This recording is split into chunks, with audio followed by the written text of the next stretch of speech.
U.S. President Donald Trump spoke by telephone with chief Taliban negotiator Mullah Baradar Akand on Tuesday, the first known direct communication between a U.S. leader and a top Taliban official, as a dispute over a prisoner release threatened a U.S.-led effort to bring peace to Afghanistan. The telephone call, first announced on Twitter by a Taliban spokesman and then confirmed by Trump, came 3 days after Baradar and U.S. Special Envoy Zalmay Khalilzad signed an agreement for a withdrawal of U.S. forces from Afghanistan. That deal, an important step toward ending America's longest war, could help boost Trump's bid for a second term in the November election.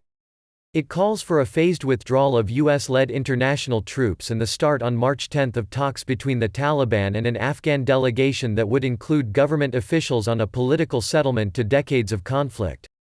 But the peace effort quickly hit an obstacle, with Afghan President Ashraf Ghani refusing to implement a provision of the accord, to which his government was not a party, for the release of up to 5,000 Taliban prisoners, saying the issue should be negotiated. The Taliban, however, demanded about 5,000 prisoners be freed before they will begin the peace talks.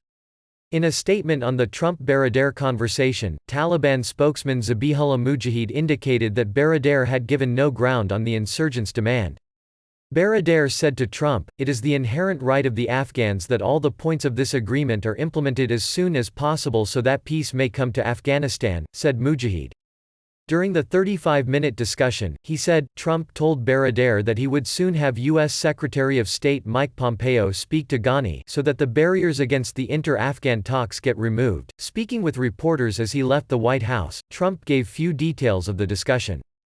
"They're dealing with Afghanistan, but we'll see what happens.